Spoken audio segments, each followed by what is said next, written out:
بسم الله الرحمن الرحيم إذا جاء نصر الله والفتح ورأيت الناس يدخلون في دين الله أفواجا فسبح بحمد ربك واستغفره إنه كان توابا. அஸ்ஸலாமு அலைக்கும் ரஹ்மத்துல்லாஹி வபரகாத்துஹு. அன்பிக்கினிய சகோதரர்களே, நமக்கு மிக அருகாமையில் இருக்கக்கூடிய சஃபர் மாதம் என்று சொல்லக்கூடிய இஸ்லாமிய மாதம் நம்மை நெருங்க இருக்கிறது. இந்த மாதத்தை பொறுத்தமட்டில் இஸ்லாமிய சமூக மக்கள்ல ஏராளமான மூட பழக்க வழக்கங்களை இந்த மாதத்துல செய்து வருகிறார்கள். குறிப்பாக இந்த மாசத்தை அவங்க எப்படி விளங்கி வச்சிருக்காங்கன்னு கேட்டா, பீடை மாதம், மோசமான மாதம், கழிவுகள் கெட்ட செயல்கள் அரங்கேற்றக்கூடிய ஒரு மாதம் அப்படிங்கிற மாதிரியான அந்த மாதத்தை ஒரு பீடை மாதமாக நினைத்து கொண்டு பல்வேறு விதமான காரியங்களை நம்முடைய இஸ்லாமிய சமூக மக்கள் செய்து வர்றாங்க. அப்ப இந்த கெட்ட நினைப்பின் காரணமாக இந்த மாசத்தினுடைய அந்த காலகட்டத்தில் என்ன மாதிரியான செயல்பாடுகள்லாம் செய்கிறாங்கன்னு சொன்னால், கடலில் போய் குளிக்க போவாங்க. கடலில் எப்பவும் குளிக்க போகிறதுங்கிறது வேற, ஒரு நம்பிக்கையை மையமாக வைத்து பீடை நமக்கு கழியணும் அப்படிங்கிறதுக்காக கடலில் சென்று போய் குளிப்பது, அதே போல் ஆற்றில் போய் குளிப்பது, இதெல்லாம் ஏன் செய்கிறாங்கன்னு சொன்னால், பீடை கழிதான். இந்த மாதத்தில் நிறைய பீடைகள் கழிதுங்கிற ஒரு காரணத்துக்காக அது மாதிரியான காரியங்களை செய்கிறார்கள். இன்னும் சில பேர் என்ன செய்கிறாங்கன்னு சொன்னால், அதாவது மாமரத்தினுடைய இலையை அதில் சில குர்ஆன் வசனங்களை எழுதி அதை கரைத்து குடிக்கிறது. அது இல்லாமல் கொழுக்கட்டைங்கிற மாதிரியான ஒரு உணவு வகைகளை செய்து கொண்டு யாருக்கு பீடை பிடித்திருக்குன்னு அவங்க நினைக்கிறாங்களோ அவங்க தலையில் அதை கொட்டுறது, கொட்டிக்கிட்டு கொழுக்கட்டை விநியோகம் செய்வது, இது மாதிரி நிறைய காரியங்களை இஸ்லாமிய சமூக மக்கள் இந்த சஃபர் மாதத்திலே பீடை மாதம் என்று நினைத்து அதை செய்கிறார்கள். அப்போ இந்த மாதிரியான செயல்பாடுகள் அவங்க செய்கிறாங்கன்னு சொன்னால், இது யாருடைய பழக்கம்? ஒரு மாதமோ ஒரு நாளோ ஒரு காலமோ, அல்லது இந்த காலத்தை மோசமான பீடை என்று நினைக்கக்கூடிய அந்த தன்மை யாருடைய தன்மை அப்படின்னு கேட்டால், இஸ்லாம் அல்லாத, முஸ்லிம் அல்லாத, மறுமையை நம்பாத மக்களுடைய எண்ணங்கள் தான் ஒரு நாளை ஒரு காலத்தை பீடை என்று நினைப்பார்கள். இப்போ நீங்க இதை நம்ம வளமையில கூட நம்ம நிறைய பார்க்கலாம். நாம வாழக்கூடிய தமிழகத்துல கூட இணை வைப்பாளராக மறுமையை நம்பாத அந்த மக்கள்கிட்ட மாதம் பற்றிய நிறைய சிந்தனைகள் இருக்கும். குறிப்பாக மார்கழி, அதே போல ஆடி, இந்த 2 மாதங்களையும் அவங்க என்ன சொல்லுவாங்கன்னா பீடை மாதம் சொல்லுவாங்க. ஆடி மாசத்துல திருமணம் செய்ய மாட்டாங்க, நல்ல காரியங்கள் பண்ண மாட்டாங்க. அதே போல மார்கழி மாசமும் அது மாதிரியான ஒரு நாட்களாக அவர்கள் நினைத்துக் கொள்வார்கள். அதை ஏன் அவங்க அப்படி நினைக்கிறாங்க? அதாவது இந்த மாசம் என்பது பீடை மாசம், இதுல நல்ல காரியங்கள் நடக்காது, இந்த காரியங்கள்ல நல்ல காரியங்கள் செய்யக்கூடாது, ஒருவேளை அது செய்தால் அது நல்லதாக முடியாது அப்படின்னு சொல்லி இணை வைப்பாளர்கள், மறுமையை நம்பாதவர்களுடைய எண்ணங்கள் அதுவாக இருக்கிறது. இன்னும் நீங்க வழக்கத்தில் நிறைய இது மாதிரி மோசமான மூட நம்பிக்கை சார்ந்த நிறைய விஷயங்களை நீங்க கேள்விப்பட்டிருப்பீங்க. இப்போ உதாரணத்துக்கு சூரியன் மறைந்து விட்டால் வீட்டை பெருக்கக்கூடாது அப்படின்னு சொல்லுவாங்க. அதே போல செவ்வாய்க்கிழமை முடி வெட்டக்கூடாது, அதே போல இருட்டிய பிறகு எந்த விதமான மரத்திலும் போய் பழங்களையோ காய்களையோ பறிக்க கூடாது, வீட்டில் உப்பை கொட்டி வைக்க கூடாது, பூனை குறுக்க போச்சுன்னு சொன்னா காரியம் நடக்காது, அது நாசமா போயிடும், விதவை ஒரு விஷயத்துல செயல்பட்டு விட்டால் அது ஒன்றும் இல்லாம விளங்காம போயிடும். அதே போல ஒருத்தர் கடையை திறக்கிறாரு, ஆரம்பத்தில் கடை திறந்த அந்த நேரத்திலேயே ஒரு ஆள் கடன் வச்சுட்டான்னா அது உருப்படாது, கடை நாசமா போயிடும். இது மாதிரி எண்ணற்ற தவறான மூட பழக்க வழக்கங்களை மாற்று மத நண்பர்கள் அதை என்ன செய்யறாங்க, செய்து வருகிறார்கள். அப்போ இதே மாதிரி தான் இன்னைக்கு நம்ம சமூக மக்கள் சஃபர் மாதம் பீடை மாதம் சொன்னா, நபிகள் நாயகம் ஸல்லல்லாஹு அலைஹி வஸல்லம் அவர்கள் அப்படி சொன்னாங்களா? சஃபர் மாதம் பீடை மாதம், இந்த மாதங்கள்ல நீங்க கடல்ல போய் குளிங்க, ஆற்றில் போய் குளிங்க, கொழுக்கட்டையை அவிச்சு எல்லாத்துக்கும் கொடுங்க, மாவிலையை வந்து இது மாதிரி அரைச்சி குடிங்க, இப்படியெல்லாம் அல்லாஹ்வுடைய தூதர் சொல்லியிருக்கிறார்களா? நபிகள் நாயகம் ஸல்லல்லாஹு அலைஹி வஸல்லம் அவர்கள் சொல்லவில்லை. சரி, இறைவன் திருமறை குர்ஆனிலே அது மாதிரி ஏதாவது அல்லாஹ் சொல்லியிருக்கிறான்னு கேட்டால் அல்லாஹ்வும் சொல்லலை. ஆனால் இந்த ஒரு மோசமான செயலை, மார்க்கத்தில் இல்லாத இந்த காரியத்தை செய்யக்கூடியவங்க குர்ஆனிலிருந்து ஒரு வசனத்தை என்ன செய்வாங்கன்னா ஆதாரம் காட்டுவாங்க. அல்லாஹ் வந்து ஆது சமுதாய மக்கள் அவங்கள வந்து அல்லாஹ் என்ன செய்யறான்னு சொன்னா அழிக்கிறான். நபிமார்கள்ல வந்து நீங்க பார்க்கலாம், நபிகள் நாயகம் ஸல்லல்லாஹு அலைஹி வஸல்லம் அவர்களுக்கு முன்னால் வாழ்ந்த ஏராளமான நபிமார்கள் குறித்து அல்லாஹ் குர்ஆன்ல பேசும்போது அவங்களுக்கு எச்சரிக்கை செய்வது, அவங்களுக்கு அழிவு வருவது, இதையெல்லாம் குர்ஆன்ல அல்லாஹ் சொல்லி காட்டுறான். அப்ப அது மாதிரி ஆது என்று சொல்லக்கூடிய அந்த இறை தூதரனுடைய காலகட்டத்தில் அல்லாஹ் வந்து காற்றை கொண்டு அவர்களை அழிக்கிறான்.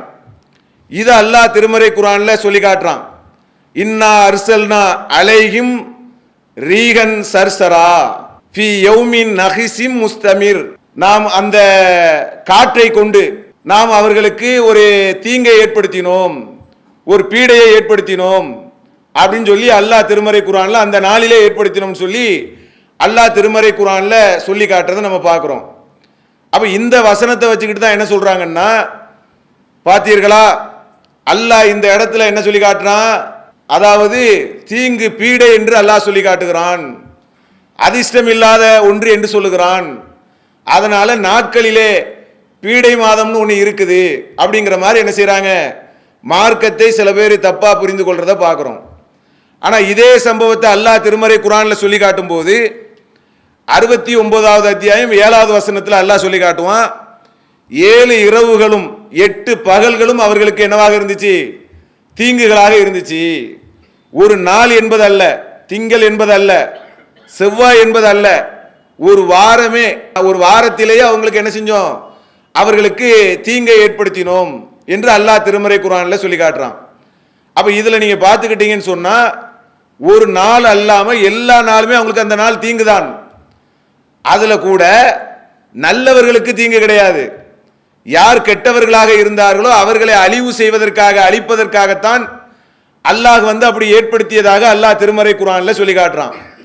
இது ஒரு நாளுக்குரிய ஒரு அம்சமா அப்படின்னு கேட்டா இல்ல.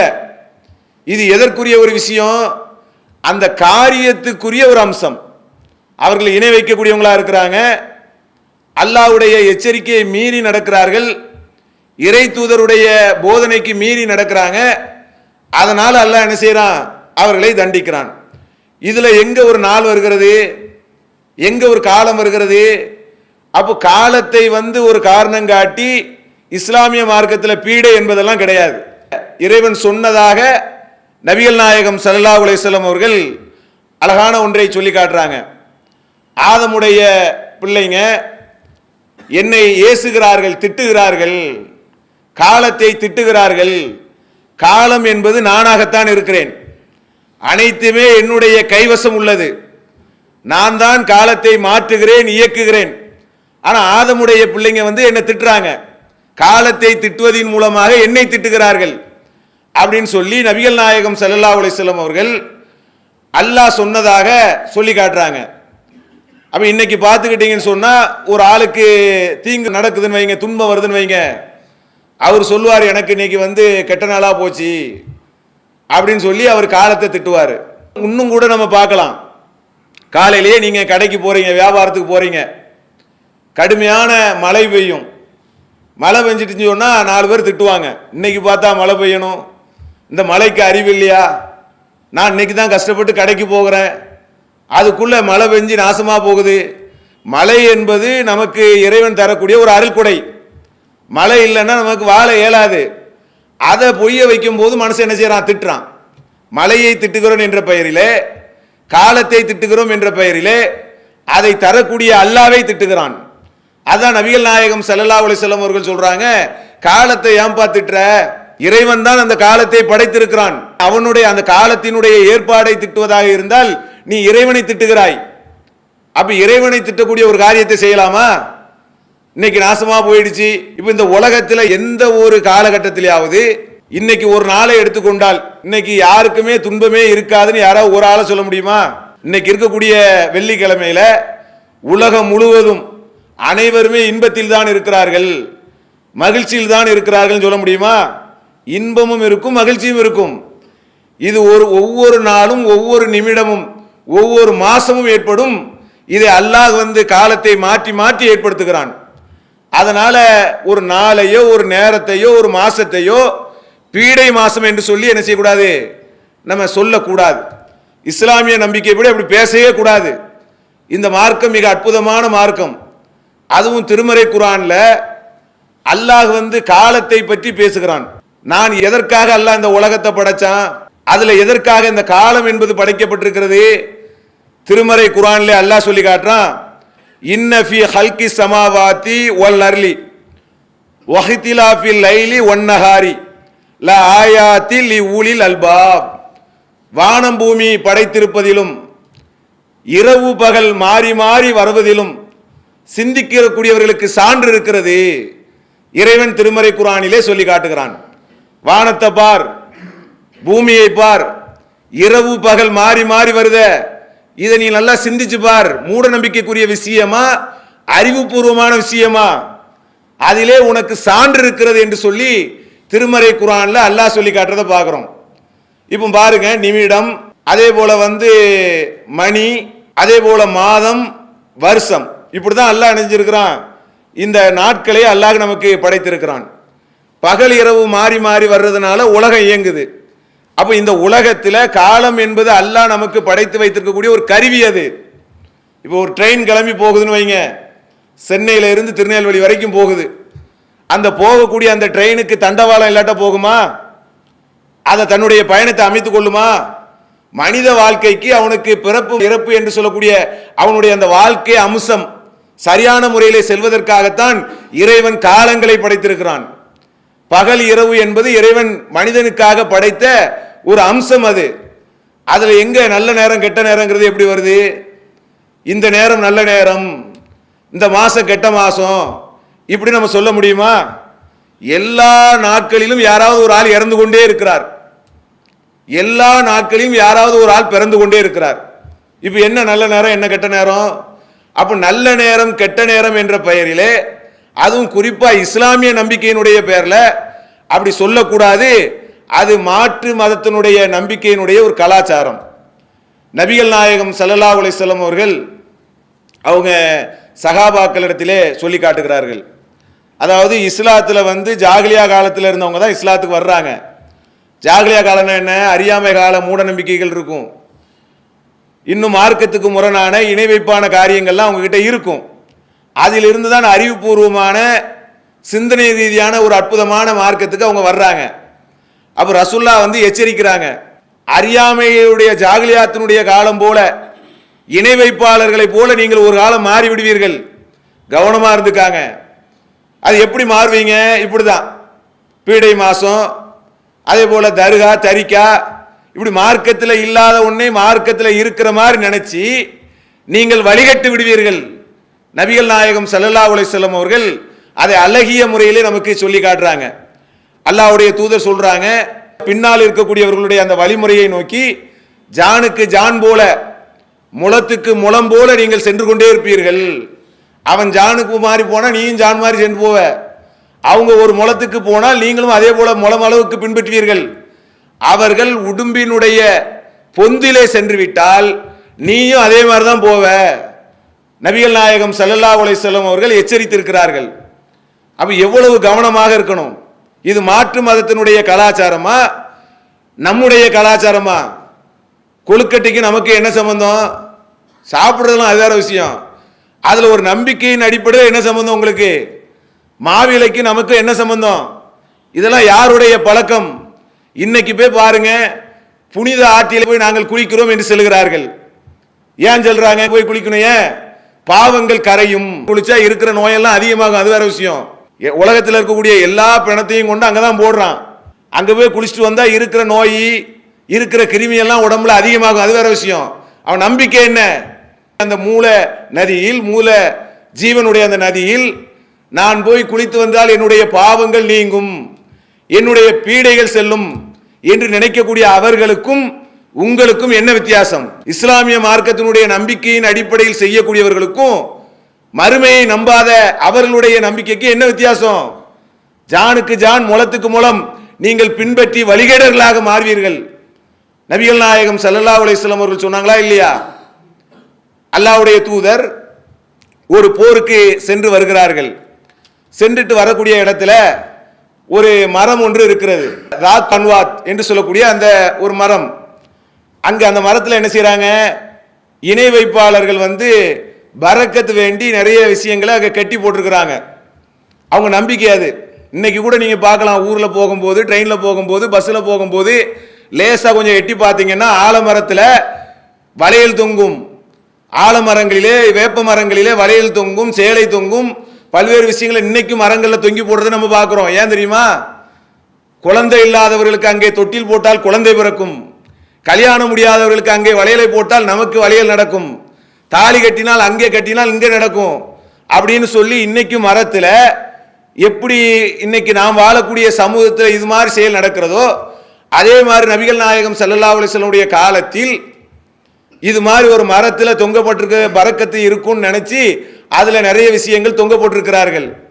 சகாபாக்கள் கேட்கிறாங்க, அல்லாஹ்வுடைய தூதரே, எங்களுக்கு இது மாதிரி ஒண்ணு காட்டுங்க, நாங்களும் என்ன செய்யணும், இது மாதிரி தொங்க போடணும்னு கேட்கிறாங்க.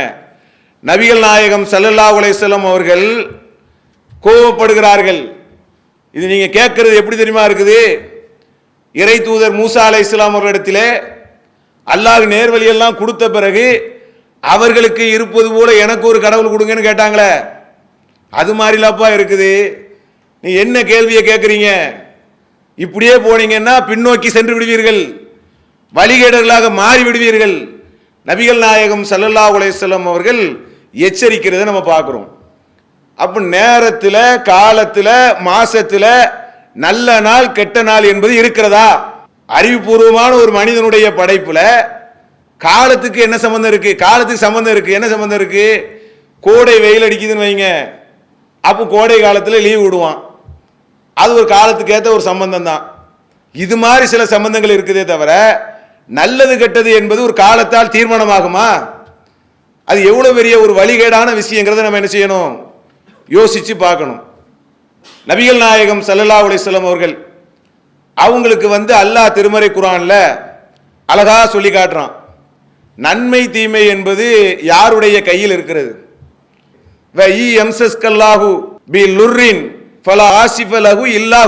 அல்லாஹ் ஒரு தீமை செய்ய நாடிவிட்டால் அதையும் தடுக்கக்கூடிய ஆற்றல் யாருக்கும் கிடையாது.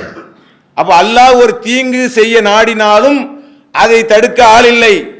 அல்லாஹ் ஒரு நன்மை செய்ய நாடினாலும் தடுக்க ஆள் இல்லை. அல்லாஹ் திருமறை குர்ஆன்ல இதை நமக்கு சொல்லி காட்டுறத பார்க்கிறோம். அப்போ நன்மை தீமை என்பது அல்லாஹ்வுடைய கையில் இருக்கிறது, மனுஷனுடைய கையில இல்லை. இவர் நினைச்சா அது ஆயிரும், இவர் நினைச்சா இது ஆயிரும், யார் எதை நினைச்சாலும் ஆகாது. அல்லாஹ் நாடினால் மட்டும்தான் நமக்கு நன்மையோ தீமையோ ஆகும். நபிகள் நாயகம் ஸல்லல்லாஹு அலைஹி வஸல்லம் அவர்கள் சொல்றாங்க, தொற்று நோய் என்பது கிடையாது, அதே போல பறவை சகுனம் என்பது கிடையாது, ஆந்தை சகுனம் என்பது கிடையாது, பீடை மாதம் என்பது கிடையாது. மாசத்துல என்ன பீடை மாசம்?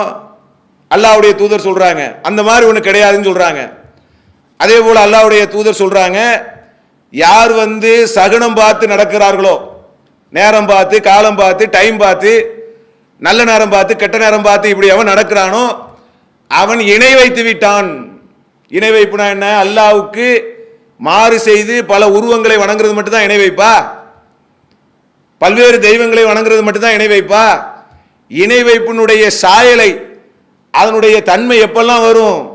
நபிகள் நாயகம் ஸல்லல்லாஹு அலைஹி வஸல்லம் அவர்கள் சொல்றாங்க, சகுனம் பார்த்து யார் நடக்கிறார்களோ அவர்கள் அல்லாஹ்வுக்கு இணை வைத்து விட்டார்கள். அதே போல அல்லாஹ்வுடைய தூதர் சொல்றாங்க, யார் ஒரு ஜோசியக்காரரிடம் போய் ஜோசியம் கேட்கிறார்களோ அவருக்கு 40 நாள் அவருடைய தொழுகை அவருடைய தொழுகையினுடைய நன்மையை அல்லாஹ் அளித்து விடுவான்.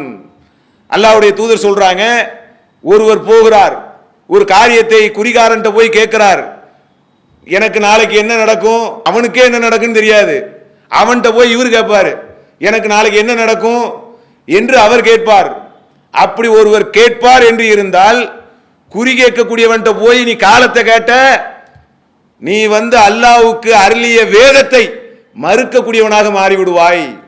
நபிகள் நாயகம் ஸல்லல்லாஹு அலைஹி வஸல்லம் அவர்கள் எச்சரித்திருக்கிறார்கள். அல்லாஹ்வுடைய தூதர் சொல்றாங்க, யார் தாயத்தையோ சிப்பியையோ தொங்க விடுகிறார்களோ அவர்கள் அவர்களுடைய செயல்களை அல்லாஹ் பரிபூர்ணமாக்க மாட்டான். இவர் என்ன நினைக்கிறாரு, தாயத்து போட்டேன், கழுத்துல சிப்பி போட்டிருக்கிறேன், என்னுடைய காரியங்களை அல்லாஹ் முழுமையாக்கணும், நிறைய நன்மைகளை அல்லாஹ் கொடுக்கணும் அப்படின்னு நினைத்து இவர் தாயத்தையோ அல்லது சிப்பியையோ போட்டுவிட்டால் அவருடைய காரியத்தை அல்லாஹ் முழுமையடைய செய்ய மாட்டான். அல்லாஹ்வுடைய தூதர் சொல்றாங்க, யார் தாயத்தை தொங்க விடுகிறார்களோ அவர்கள் அல்லாஹ்வுக்கு இணை வைத்து விட்டார்கள். ஒருத்தர் வர்றாங்க, அவங்களுடைய கைகளிலே ஒரு சின்ன மஞ்சள் வளையம் போல் ஒன்று இருக்கிறது. அப்படி இருக்கக்கூடிய நேரத்தில் அல்லாஹ்வுடைய தூதர் கேட்கிறாங்க, இது என்னதுப்பான்னு கேட்கிறாங்க. உடனே அவங்க சொல்றாங்க, இது எனக்கு இன்ன நோயின் காரணமாக நான் என்னுடைய கைகளில் கட்டிருக்கிறேன். நபிகள் நாயகம் ஸல்லல்லாஹு அலைஹி வஸல்லம் அவர்கள் சொல்றாங்க, எப்பா இதை எடுத்துரு, இதே மாதிரி நீ மரணித்து விட்டால், இதே செயலோடு நீ உன்னுடைய மரணம் வந்துவிட்டால் நீ வெற்றி அடைய மாட்டாய். அப்போ பாருங்க, இஸ்லாமிய மார்க்கம் இணை வைப்பினுடைய அனைத்து சாயல்களையும் அடைக்கக்கூடிய மார்க்கம். அப்பேற்பட்ட மார்க்கத்தில் என்னது, சஃபர் மாதத்தில் நான் கல்யாணம் கட்ட மாட்டேன், அதே போல வியாபாரம் பண்ண மாட்டேன், இது மாதிரியான நிறைய பீடைகளுக்குரிய மாதம் என்று இந்த மார்க்கம் சொல்லாததை யாரேனும் தவறாக அதை செய்வார்கள் என்று இருந்தால் கண்டிப்பாக அவர்கள் இந்த மார்க்கத்திற்கு எச்சரிக்கைக்குரியவர்கள், இந்த மார்க்கத்தை விளங்காதவர்கள், புரியாதவர்கள். நாளைக்கு மறுமையிலே நன்மை கிடைக்க வேண்டும் என்று இருந்தால் இது மாதிரியான தவறான நம்பிக்கையிலிருந்து விலகக்கூடிய நன்மக்களாக இருக்க வேண்டும் என கூறி என்னுடைய இந்த முதல் உரையை நிறைவு செய்கிறேன்.